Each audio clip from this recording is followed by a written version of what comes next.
राज coaching classes के इस online व डिजिटल प्लेटफॉर्म पे आप सभी दोस्तों का हार्दिक अभिनंदन व स्वागत है। अगर आप एसएससी जीडी की तैयारी कर रहे हैं और आपकी हिस्ट्री में एक टॉपिक है दक्षिण भारत के प्रमुख राजवंश और उस राजवंश की ये रिवीजन क्लास है, इसको आप देख लेना। जितने भी प्रश्न आपको यहाँ से देखने को मिल जाएंगे। देखो, दक्षिण भारत के प्रमुख राजवंश, उसमें से महत्वपूर्ण क्या है, ये दक्षिण भारत के राजवंश। अगर आप ये समझने का प्रयास करना, जिस प्रकार से राजस्थान के अंतर्गत आपने मेवाड़ वंश पढ़ा होगा, कछवा वंश पढ़ा होगा, तमाम ये वंश पढ़े होंगे, उसी प्रकार से दक्षिण भारत के राजवंश है। पल्लव राजवंश के संस्थापक कौन थे? बपदेव थे। प्रश्न आता है कि पल्लव राजवंश के संस्थापक कौन थे? बपदेव नाम का व्यक्ति था। पल्लव राजवंश के वास्तविक संस्थापक कौन थे? सिंह विष्णु था। ये भी दोनों प्रश्न आए हुए हैं। पल्लव राजवंश की राजधानी कहीं थी? तो कांचीपुरम उनकी राजधानी हुआ करती थी। पल्लव एक राजवंश है। इस राजवंश के संस्थापक कौन थे? तो बपदेव नाम का व्यक्ति था। पल्लव राजवंश के वास्तविक संस्थापक कौन थे? सिंह विष्णु था। और पल्लव राजधानी कहाँ है? कांचीपुरम है। उसके बाद में है, यह किस धर्म को मानते थे? पल्लव लोग किस धर्म को मानते थे? तो यह वैष्णव धर्म के अनुयायी हुआ करते थे। वैष्णव धर्म के उपासक होते थे, भगवान विष्णु को मानते थे। इसके पल्लव राजवंश के समय में एक राइटर्स था जिसका नाम था भारवी, लेखक था। भारवी ने एक पुस्तक लिखी जिसका नाम है कीर्तार्जुनीयम। इस पुस्तक का नाम है कीर्तार्जुनीयम। कई बार परीक्षा में पूछ जाती है कि कीर्तार्जुनीयम कृति किसकी है, तो आप उत्तर दोगे भारवी की है। इस वंश के प्रमुख शासक कौन कौन है? महेंद्र वर्मन प्रथम है, परमेश्वर वर्मन है, नरसिंह वर्मन प्रथम है। इस वंश का जो अंतिम राजा है वो अपारजीत वर्मन है। ये था आपका पल्लव राजवंश। एक छोटा सा टॉपिक है, इससे मुख्य चीज है आपको एक पुस्तक उसकी याद रखनी है। इस वंश का अंतिम राजा आपको याद रखना है। उसके बाद में नया इस नरसिंह वर्मन के बारे में 2-3 बातें याद कर लेना, क्योंकि परीक्षा में कई बार पूछी गई है। महाबलीपुरम के रथ का निर्माण करवाया। परीक्षा में आता है कि महाबलीपुरम रथ के निर्माता कौन है? तो नरसिंह वर्मन है। इसने एक उपाधि धारण की थी, आप उस उपाधि को याद रखना। वातापी कौन नाम से इसने उपाधि धारण की थी। ये प्रश्न आया पिछली बार एसएससी जीडी में कि वातापी कौन उपाधि धारण करने वाला कौन सा राजा था, तो आप कहोगे नरसिंह वर्मन था। और इसी के समय अरबों ने भारत के ऊपर अटैक किया था। यह भी प्रश्न आता है कि भारत के अंतर्गत जब अरबों ने अटैक किया उस समय शासक कौन था? नरसिंह वर्मन था। उसके बाद में उसने कांची में एक मंदिर बनवाया था, कैलाशनाथ मंदिर। देखो, एसएससी जीडी में ये कैलाश मंदिर एक बार नहीं, उनका फिर मतलब इतना अच्छा प्रश्न लगता है उनको कि वो इसको बार बार पूछते हैं। कैलाश मंदिर का निर्माण कांची में करवाया, नरसिंह वर्मन प्रथम ने करवाया। किस शैली में बना हुआ है? तो द्रविड़ शैली में बना हुआ है। वेरी मोस्ट है इसमें से कैलाशनाथ मंदिर। नरसिंह वर्मन द्वितीय के समय एक राइटर्स था, एक लेखक था, दंडी नाम का लेखक था। उसने एक पुस्तक लिखी। उस पुस्तक का नाम है 10 कुमार चरित्र। उसके बाद में क्या है? चोल साम्राज्य आ जाते हैं। चोल वंश के संस्थापक हैं विजय, और इसने एक उपाधि धारण करते थी नरकेसरी के नाम से।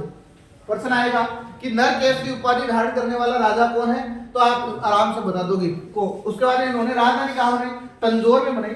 चोल साम्राज्य में सर्वप्रथम जानकारी में अशोक के 13वें अभिलेख से मिलती है। अशोक ने जितने भी आपने हिस्ट्री में जब पढ़ते हो तो अशोक के अभिलेख पढ़ते हो आप, तो उसमें से 13वें अभिलेख से हमें चोल राज्य की जानकारी मिलती है।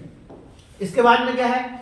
चोल साम्राज्य में जो विद्यालय में जो भूमि अलॉट की जाती थी, जो भूमि दान में दी जाती थी, उसको कहा जाता था साला भोग। ये परीक्षा में प्रश्न आया है कि साला भोग, चोल साम्राज्य के अंतर्गत साला भोग क्या है? तो विद्यालय में दी जाने वाली जो भूमि होती थी उनको कहा जाता था।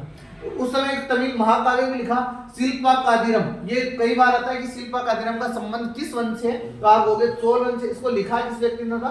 तो इलंका नाम का एक व्यक्ति हुआ करता, उसने इसको लिखा था।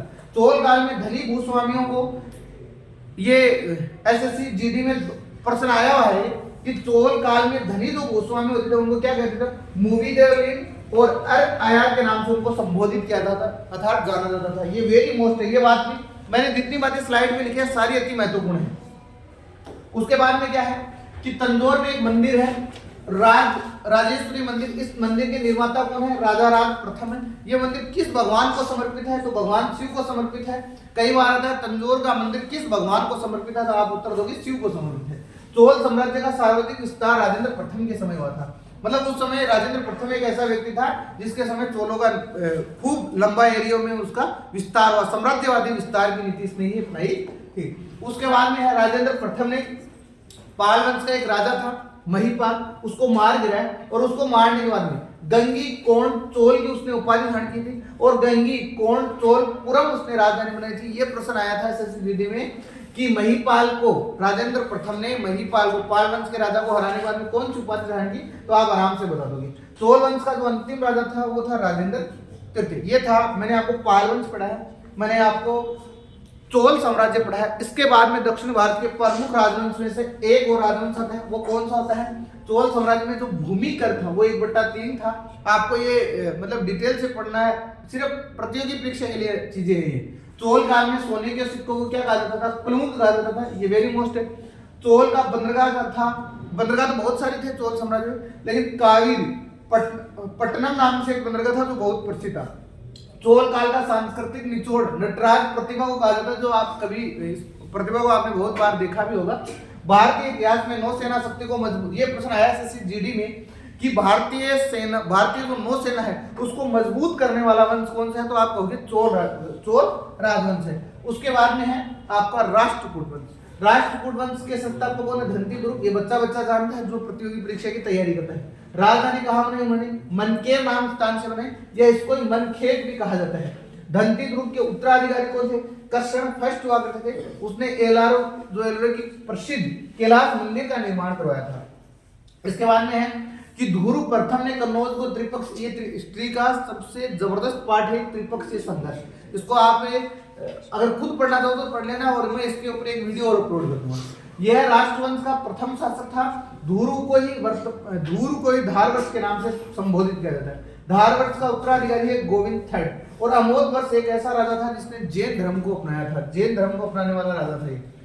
राष्ट्रकूट वंश का अंतिम शासक है कर्षण थर्ड। इसके दरबार कन्नड़ में एक कवि था जिसका नाम था पोन, उसने एक पुस्तक लिखी थी शांति पुराण। ये आता है कई बार कि शांति पुराण पुस्तक के रचयिता कौन है? अल मसूदी किसके शासनकाल, ये प्रश्न तो अति महत्वपूर्ण है। अल मसूदी किसके शासनकाल में भारत आया था? तो इंद्र थर्ड के शासनकाल में क्या था? ये भारत आता है। अगर आपको ये वीडियो कंटिन्यू चाहिए तो आप न्यूराज कोचिंग क्लासेज की ऑफलाइन कक्षाओं को अटेंड करके आपको ये वीडियो कंप्लीट हो सकता है।